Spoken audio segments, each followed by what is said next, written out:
So thank you guys for coming back and joining again. We have a lot of material to cover today. So we're going to share the source sheet because we may not read all the sources inside.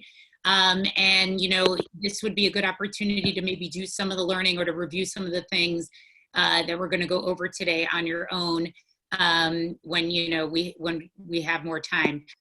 So last week, we really took a look at the first chapter of Ethics of the Father of Pirkei Avot, and really developed this idea that what the Tanaim, you know, the first writers of the Mishnah wanted to do was show this very direct transmission of oral law, that it goes from teacher to student, that student becomes a teacher and they give it to their students. And it really just sort of seamlessly and very smoothly goes from generation to generation. And in our next two classes, I really want to explore now, you know, machloket, right? The idea of disagreement, because we know that that's really not true. We know that, yes, maybe the law, oral law gets transmitted from generation to generation, but unlike sort of the written law, which is just, it's written down, we know what's in the Torah itself, the oral Torah, we know that there's a lot of different opinions in it, and no better place do we see that than in the Mishnah and in the Gemara, which, you know, together sort of comprises the Talmud. And so I want to go through some sources today, and we're going to explore the idea of disagreement through probably where it all began, which is Beit Hillel and Beit Shammai. And we'll talk a little bit about them, their personalities. And, you know, the last class that we'll do next week is, I think, try to get to an understanding of how machloket, of how disagreement can actually be a good thing. And why do we need it within the transmission of oral law? That it's actually the key to keeping oral law relevant and current. But today we're going to focus a little bit more on just sort of the origins of machloket itself. And again, I think, you know, all of us as Jews here, you know, sort of know, you know, this kind of goes to the famous old joke, right? You have two Jews and three opinions. So, you know, that's sort of the idea here. So I'm going to start with sharing my screen, and we'll sort of go back and forth from reading and my speaking.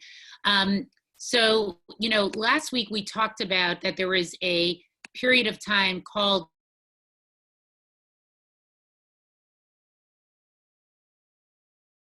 we saw that instead of the leader, there were leaders. I don't know why my screen isn't it? Here we go. Okay. So I guess the question of where I want to start with is, I mentioned this briefly last week, is where does the first machloket come from? Where is the first time that we actually see disagreement? And in fact, it appears during this period of time of the zugot, of the pairs. Now that makes sense, because once you introduce having two leaders, there's no way that both leaders would agree on everything. And so the first machloket is actually a very interesting one. And it appears in a Mishnah in Chagiga. Chagiga deals with the laws of the special sacrifice that was brought on Yom Tov, on many of the Jewish holidays.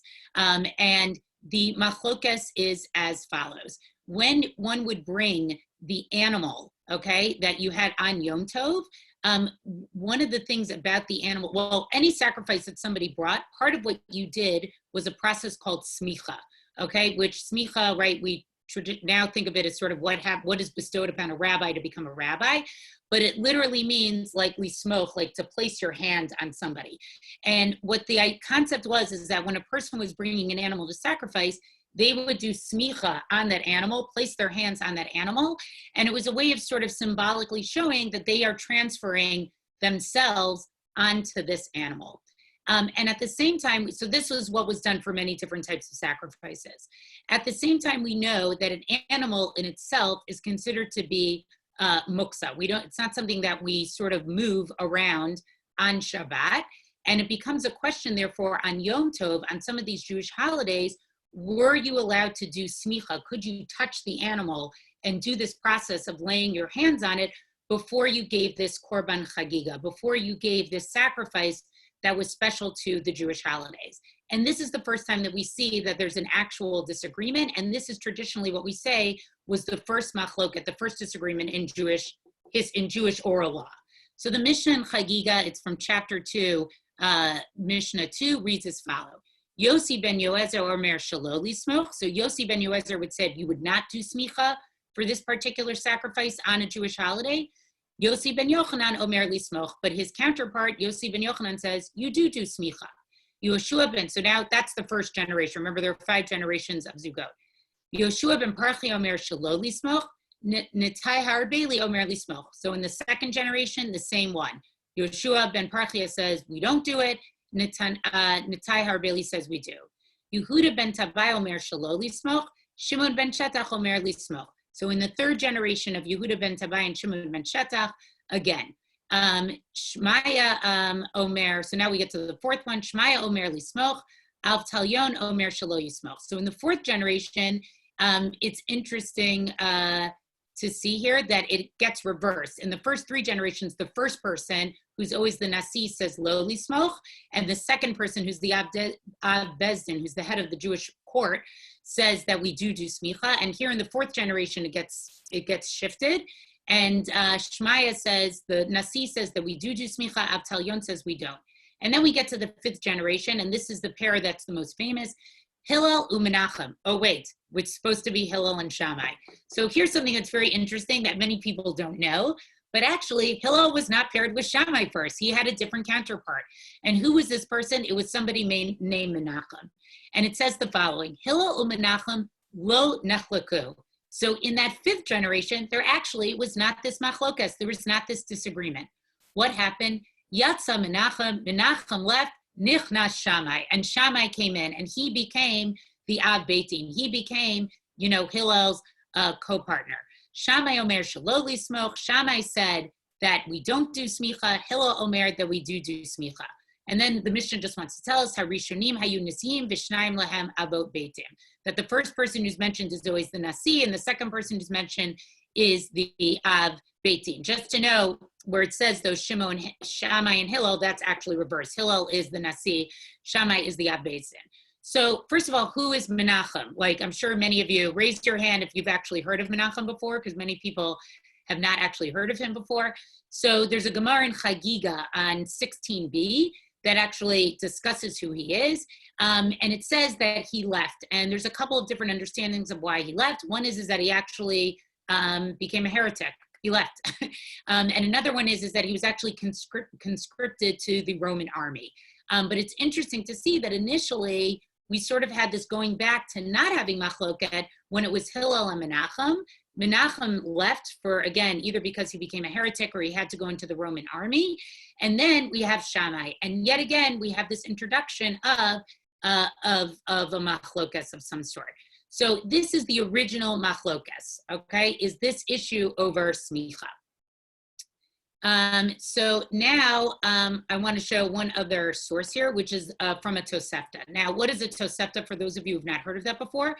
When we talk about the period of time of the Tanaim, of the authors of the Mishnah, they had many different things that they actually authored. The most famous being the Mishnah, but they also had some other halachic works. One is called a Breita, and one is called a Tosefta.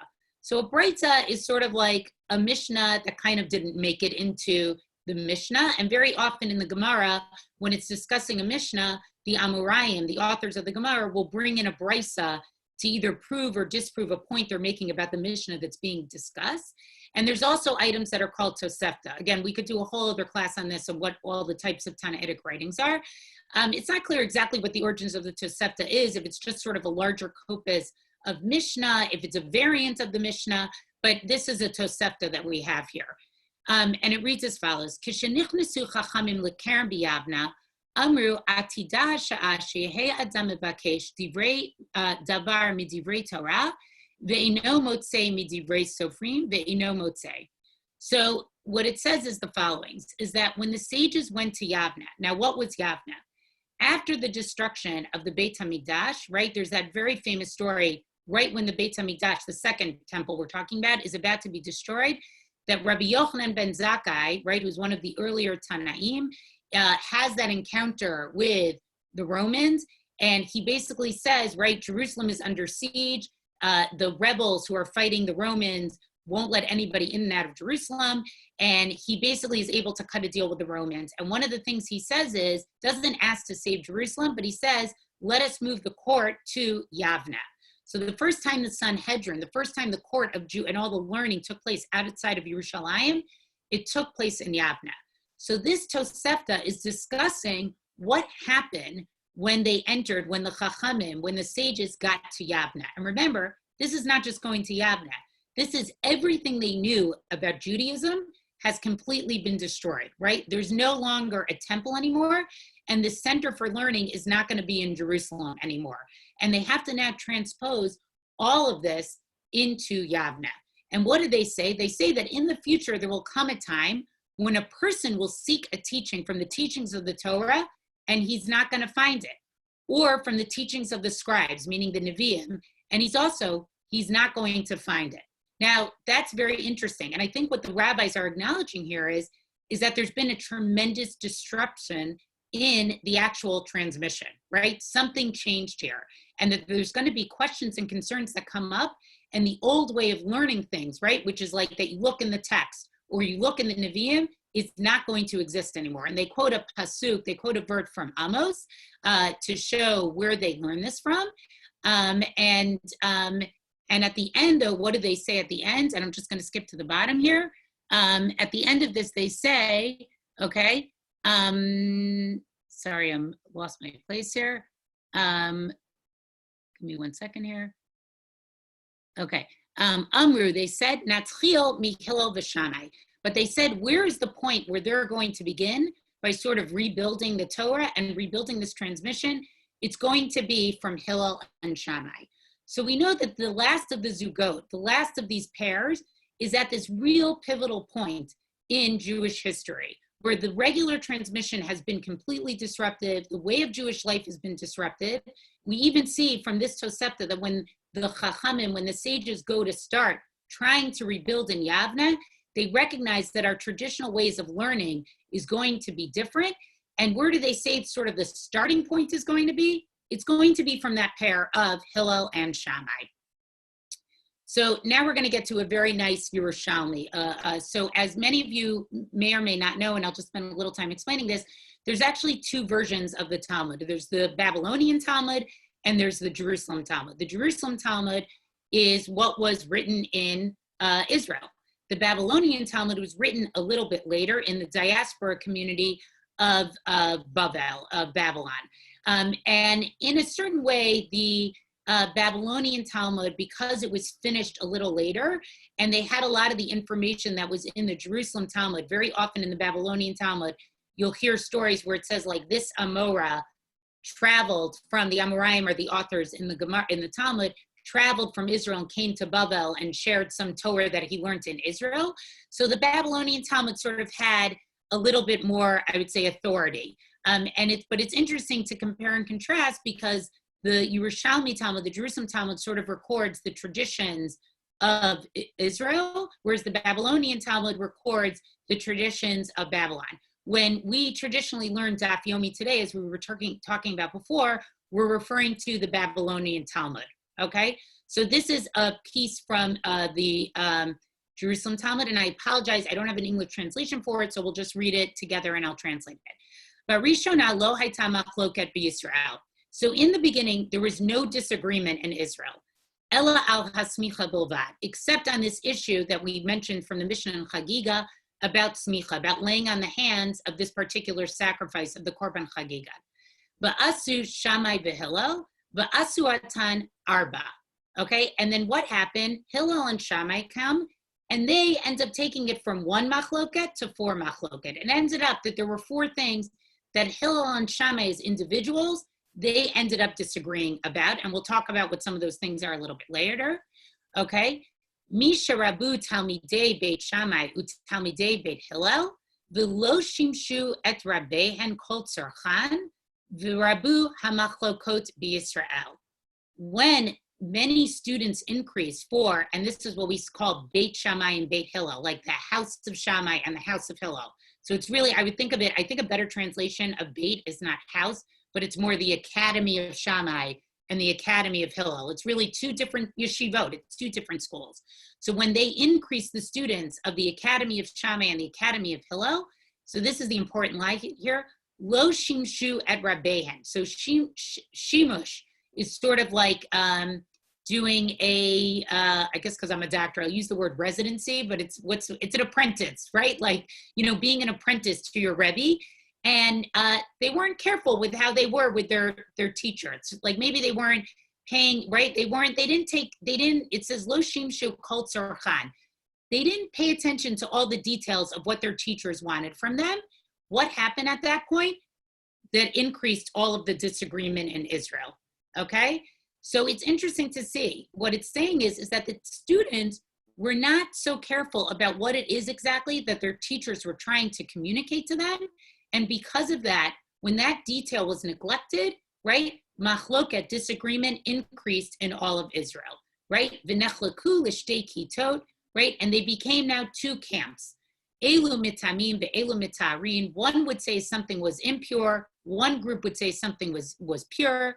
Ve'od eina atida lachzor lemikoma ad sheyavo ben David, right? And it will not go back to the way it was supposed to be, meaning no machloket, no disagreement, until ben David, right, till the son of David, meaning Messiah, until the Messiah comes. Very interesting piece from the Jerusalem Talmud, right? So again, in summary, it's telling us that really initially there wasn't really supposed to be machlokas. It increases a little bit with Hillel and Shammai, right? Who again, what we saw previously was sort of like oral Torah, the restoration of learning starts from them. And they had these students who were just not careful enough in how they attended to their teachers' needs. And then after that, all this machlokas developed. And it's clear from this Gemara in the Yerushalmi that disagreement is not a good thing, right? Because it says it's something that's going to be fixed once,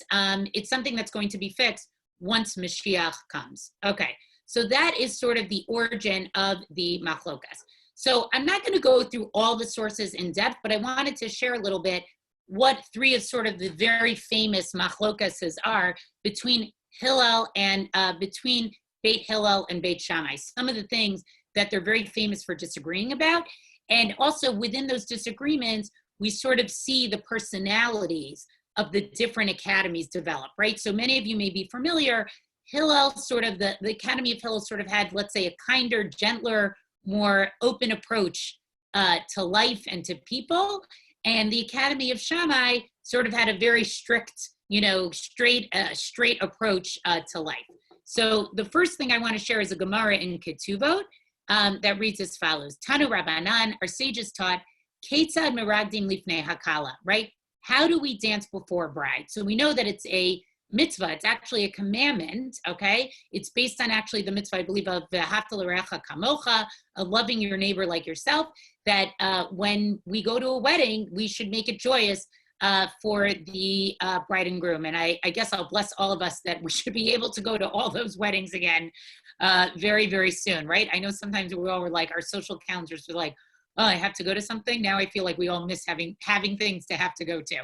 So how do we dance before the bride? So Beit Shammai omrim, kala kamot shehi. So Beit Shammai says what? You praise the bride as she is. In other words, you should find a quality about her and you should say, Ubeit Hillel omrim, kala na v'chasuda, right? And Beit Hillel says you should always say, what a fair and attractive bride. Now, I won't get into the sexist piece of this statement that we're complimenting the bride on her beauty, right? For those of you who are raising daughters, right? I always try to tell my daughters first, you're smart, and then I'll tell them they're beautiful. Or with my 4-year-old, when she likes to dress up, I always like to say you're fancy instead of beautiful. Okay, I shared a lot more about myself with parenting right now, but regardless of that statement there, but now there's a very interesting machlokas that follows after this. Amr lahem Beit Shammai. Beit Shammai says the following to Beit Hillel.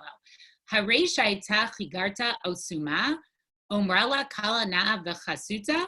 So they say to her the following. They say, what if she is lame or she's blind? Now, again, this does not sit well with our modern sensibilities, right? They're talking about somebody who has a disability. And how could you say that she was fair and attractive? So again, I recognize that this is a difficult Gemara, but I think what the idea is what Shammai is trying to say is that if you had a bride who was, let's say, objectively didn't fit sort of what is a community standard of typical beauty, how could you come and say, Kalana v'chasuta? How could you come and say that this person is, is attractive? And I think it's a really interesting Gemara because I think we relate to what Beit Hillel wanted to do. Of course, every bride on her day of the wedding is beautiful. And here, what Beit Shammai is saying is, it's not that they're trying to be mean, but there's something about like they're very beholden to truth, right? And so what do they cite as a proof, right? Is they quote this verse in Exodus that says, Midaber sheker terachek. You should keep yourself away from speaking falsehood. So it's not because Beit Shammai wants to be mean. It's because they have a different value, which is the value of truthfulness, right? Which is the value of staying away from sheker, from lie. And so I think this is a, very, this is sort of like typical type of disagreement that we see between Beit Shammai and Beit Hillel. It really shows two very different approaches to life. And so Beit Hillel basically counters, and again, you can go through this Gemara later because I just have a lot of material that I want to get through, right? That essentially he says, he compares it to something that you buy in a market, and that basically what he's saying is beauty is in the eye of the beholder, right? That essentially like somebody could buy something that you wouldn't personally want to buy, but it may have a lot of value to that other person. So that's how we know, right, that we should just, and what he says basically at the end, the Chachamim based on this basically say their conclusion, if you see at the end of this, is that a person should you should be an empathic person. You should treat everybody nicely. But I really bring this more just to show this is like a very typical disagreement that we see between Beit Shammai and Beit Hillel. And it really just shows like a totally different worldview of how they look at humanity and at mankind, okay? The second machloket that I want to show, which is really probably their most famous disagreement, which is found in Masechet Shabbat. And that has to do with the mitzvah of Hanukkah. And again, I'm not going to go through all this. I'll speak it through, so I'll just pull up the English so you could read it. But the question is that if you're going to light those 8 candles of Hanukkah, do you start with 8, right? Beit Shammai holds that you start with 8, and then each night you decrease by 1. So the first night you light 8, the second night you light 7, the third night you light 6, and Beit Hillel says, no, you do it the opposite way, which is the way that we do it, right? Which is that you light 1, and then you light 2, and then you light 3. So again, that's probably one of their most famous disagreements. And the reason for that they give, that the Gemara explains, which again, you have that source to look at later, is that Beit Shammai says, no, we light the number that corresponds to the number of incoming days. So you light 8 because there's going to be 8 days of Hanukkah, right? It's a very practical approach. Whereas Beit Hillel says very famously, right, Ma'alin b'kodesh ve'ein moridin. We always go up in holiness and we don't go down in holiness. So in other words, we don't want to like detract from the number of candles. We always want to be going up. So we start with 1 and we elevate ourselves every night by adding 1. We increase the holiness. And again, I think that shows sort of like just a very different worldview of how to approach even a basic mitzvah of lighting Hanukkah candles. The third machloket that I wanted to show is a very famous one in the Gemara in Rosh Hashanah that has to do with the following, that we have 3 different groups of people. It's talking about when we're being judged on Rosh Hashanah, and we have 3 groups of people on the day of judgment, right? What are the 3 groups? Tanya, Beit Shammai. Beit Shammai teaches, Omri Gimel Kitot He Liyom Hadin. There are 3 groups of people on Judgment Day. Shel Tzadikim Gemurin, pure righteous people, V'achat Shel Risha'im, pure bad people, Gemurin V'achat Shel Beinonim.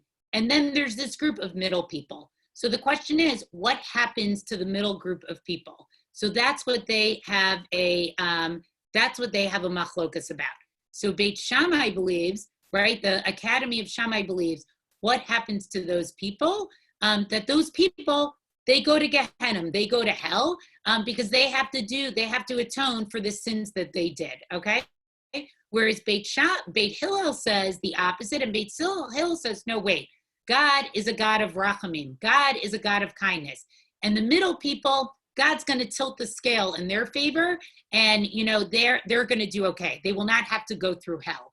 And again, I think this is a very interesting machloket that sort of just shows 2 very different approaches to life, right? Like for Beit Shammai, like the way we saw in the case of the bride, like truth is truth. If you're a middle person, you're not a righteous person. So you don't really deserve, you don't deserve God's kindness, right? You're going to just be judged based on the sins that you did. And therefore you deserve some time in Gehenna. Whereas Beit Hillel, who sort of has this much more empathic view of life and humanity, is saying no. And I think that's also because he's probably feeling that, that the Academy of Hillel is sort of imitating God, right? God is a God of kindness. And therefore, what will God do to these Benoni, to these middle people? God is going to shift it to their favor, and they won't have to go through Gehenna. And they prove all of this, bringing a variety of different verses. But I really just wanted to share these types of disagreements to show that when we do see disagreement, it's not just necessarily to say like they disagree with each other, but often it's really reflective. And I think that's why it makes sense that there's disagreement. And we'll see this even more so next week when we learn a particular story together, that, disagreement comes often from just having like a different view of life and having different values or different things that you feel are more important than others. So for Shammai, it seems to be stuck much more in sort of like the truth telling, what we know to be real, right? If it's 8 days left of Hanukkah, we're going to light 8 candles. And with Hillel, it seems to be much more of this empathic view of mankind. And that's sort of like the approach that he sort of takes. One more here has to do with reclining on Shema. We'll skip this one. I'm sorry, I had too many sources here. So this is also an interesting one, that Shammai says that when we say, because we know we say Shema at night and we say Shema in the morning. So Beit Shammai says that you should lay down when you say the one at night and you stand up when you say the one in the morning. That's based on the verses of the Shema itself. And Beit Hillel says it's just reflecting the time that you say it. It's the time when you would be laying down or the time that you would be up. Okay, so we know now, so what we've developed so far is that we know that there really wasn't machloket until the academies of Hillel and Shammai. We reflected a little bit that it's not just that they were disagreeing to disagree, but it more had to do with sort of a different in life approach, let's say, about, how to view the world. And so now I want to look at a really interesting Gemara that's in Eruvin, because at the end of the day, okay, we can have disagreement, but we're sort of going to have to decide what's the Jewish law. Like, who do we, as we would say, paskin by? Who do we make a decision by? And this is a very famous Gemara, but often people leave out the last half of the Gemara, which is actually the most important part. So we have the following. Amar Rabbi Abba, Amar Shmuel, Shalosh Shanim Nechlaku, Beit Shammai u Beit Hillel, Halalu Amrim Halacha Kamota, V'Halalu Amrim Halacha Kamota. Right? So Rabbi Abahu says the following, right? He says that for 3 years, Beit Shammai and Beit Hillel had this disagreement. It doesn't say what they were disagreeing about, but it says they had this disagreement, right? And one said, the halacha is like me, the law is like me. And the other said, no, the law is like me. And what does the Gemara say happened? Yatsa bat kol. A bat kol came out, a heavenly voice. Now, the bat kol is a very, very interesting thing that we see in Talmud. It's always written in a feminine voice, and it basically always comes out when it wants to either resolve a disagreement or tell us something that humans would not be able to deduce just by their observation of the natural world. In other words, we need sort of a divine voice to tell us what the truth is in this situation. So the bat call comes out after this for 3 years, them going back and forth, each academy, and saying, no, the law is like me, no, the law is like me, and says, Elu v'elu divrei Elokim chayim hen. So that's the very famous phrase, right? That says, this and this, right? These and these are the words of the living God. So often people will quote this as to say, you can have disagreement, it can stay in the same space. Why? Both of those can be the worlds of God. It doesn't have to be about one being right and one being wrong. It can be that both of those can exist at the same time. We'll explore this idea more next week. I think to me, this is a very powerful idea, right? Do we live in a society today that allows two opinions to sort of exist at the same time and where we both say that they have divine worth, right? So I think we see much less of that today, right? But this is basically saying both of the words of Beit Hillel and Beit Shammai are divrei Elokim. They're both the words of God. So everybody likes to quote this part of the Gemara. But what does the second part of the Gemara says? V'halacha kebeit Hillel. But still, we have to have an answer. who does the Jewish law follow? And the Jewish law is always going to follow who? Beit Hillel. And why is that? So the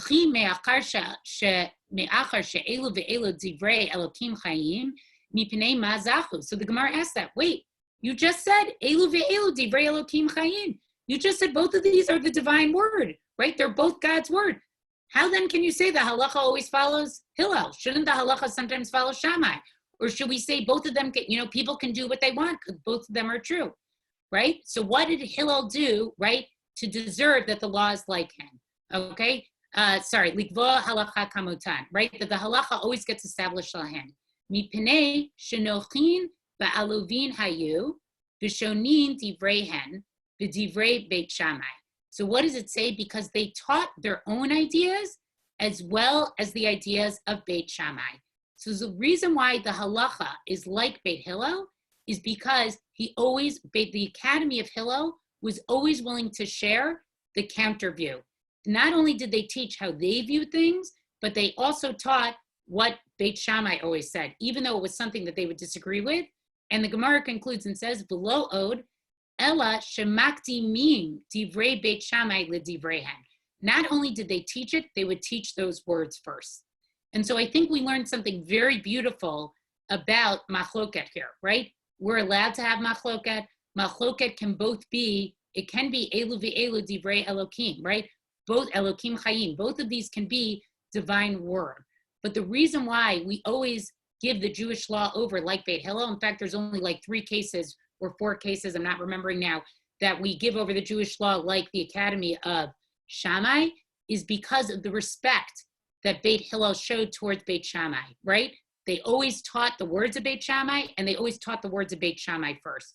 So I think this Gemara is teaching us something. Now, first of all, this is consistent with the personality of the Academy of Beit Hillel, right? That's sort of this more empathic, kind view of the world and how to treat people. And it's very consistent with who Hillel was as an individual as well. But so it's a very interesting thing here. So it's teaching us we can have truth. We can sort of have 2 things exist at the same time, but the place that's kinder or that sort of goes more out of the way for the other group, that's the one that we're going to follow the law like. So I want to just conclude with 2 other things here.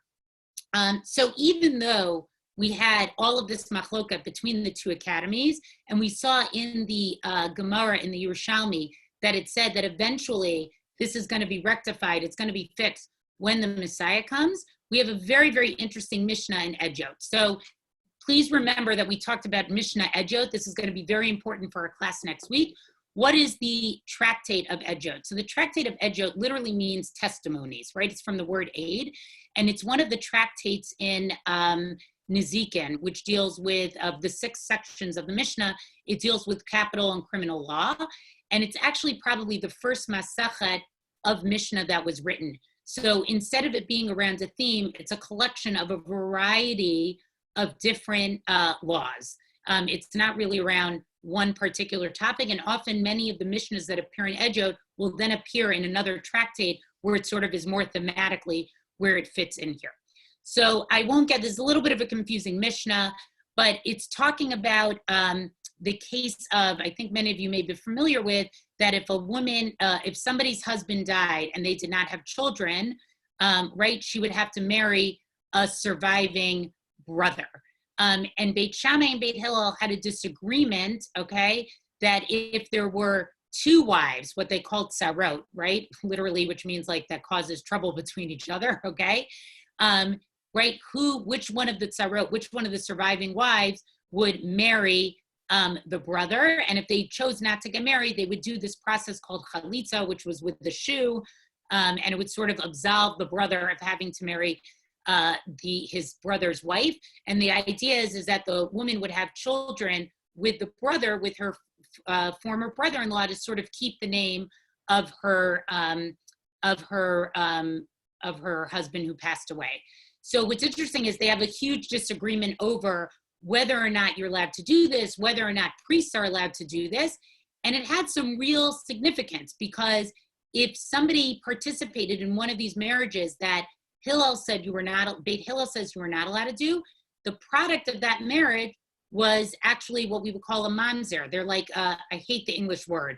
The English word is a bastard, but in other words, their Jewish lineage is not good lineage because it comes from a union that was not supposed to take place. But yet the Mishnah tells us here the following at the end, right? That even though in these cases, one of them said something was not allowed and one said it was kosher, lo nimnu beit Shammai lisoa nashimi beit Hillel. The Academy of Shammai did not prevent their wives from marrying into the Academy of Beit Hillel. V'lo Beit Hillel minsoa nashimi Beit Shammai. And the same, right?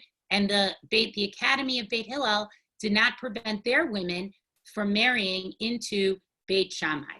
V'chol ha'tarot v'hatmeot shehayu elu mitarim ve'elu mitamim. And then in the categories of ritual purity and impurity, right? Where one would say something was pure and one would say something was impure, right? And the other would say, no, that's impure and you think it's pure. Lo nimnu lihiot osim tarot elu al gav elu. If one of them said something was tahor, the other would treat it like it was tahor. They would treat it like it was pure. So practically what many of the commentators say this means is that they would borrow dishes from each other, right? So it could be that Beit Shammai had a dish that through how it became, whatever it came in contact with, they felt it still remained, it still maintained its ritual purity. Beit Hillel would say, no, it actually became ritually impure, but Beit Hillel would use that dish or treat it as being ritually pure because Beit Shammai said it was ritually pure. So this is a very beautiful Mishnah that shows that even though there was a lot of disagreement, that there was a completely different world view between the two academies, they still were willing in their most innermost places of their life, right? Marriage and household items, right? Remember, in the times of the Mishnah, ritual impurity was a major part of their Jewish life. Today, that's not really part of our Jewish life, but to use something that you really consider to be impure and say like it's okay to use was really a big deal. And we see from this Mishnah that they allowed themselves to get along in this way. And finally, we'll conclude with a very famous Mishnah from Ethics of the Father, which if you're learning Ethics of the Father, which we traditionally do between this period of time between Pesach and Shavuot, this is the week where we read the fifth chapter, right? And it says, Kol machloket shehi l'shem shamayim, sofa lihitzkayim. Every argument that's for the sake of heaven is destined to endure. And what's an example of that? Okay, what's an example of that? And the example they give is Ezohi machloket shehi l'shem shamayim, zo machloket Hillel v'Shammai. What's an example of a machloket that wasn't about disagreeing to disagree, but it was l'shem shamayim. It really was about just having different understandings, different viewpoints, but all within the service of God. And it's Hillel and Shammai. And here what's interesting is different than the Talmud that we saw in the Yerushalmi, which says that in the end, that machloket is going to be fixed, that disagreement is going to be fixed. Here it says what? Sofa lihitzkayim. It will always endure. And what I think the Mishnah means here is not that we won't necessarily get clarity over what practice we should do, but more that the underlying concepts behind the disagreement, the viewpoint, the understanding, how did they arrive, the teaching behind it, that's what's going to endure, right? We saw from that Gemara in Eruvin, right, that says that the Jewish law follows Hillel, but the disagreement, what they're actually disagreeing about, that's going to be allowed to endure because that was always within the service of God. So to conclude, and I'll take a couple of questions here at the end, I wanted to show today what are the origins of disagreement. We sort of used as a way to explore that the Academy of Shammai, the Academy of Hillel. We explored that it really had to do with not disagreeing for the sake of disagreeing, but really just showed two very different viewpoints, right? We see from the Gemara that the halacha, the Jewish law, always is going to follow Hillel because Hillel always taught the words of Beit Shammai, and he does get credit for that. But yet at the same time, we say, Elu ve'elu divrei Elokim chayim, both of those truths both of those viewpoints can be the word of God, that we do see that ultimately Beit Shammai and Beit Hillel allowed marriage between the houses, they shared things between their houses, and that finally we sort of actually use their machloket, their disagreement, as the epitome of what it means to disagree within the service of God, right? That their understanding and their teachings is something that's going to endure, and it is something that endures, right? It's still something that we learn today, because their motivations for why they disagreed were so pure. Next week, we're going to look at a very famous story from the Gemara in Brachot that's going to give us a different way of looking at machloket and looking at disagreement and really where it came into play in a very practical example. So I look forward to learning with all of you next week. And if there are any questions, I'm happy to discuss a little bit of what we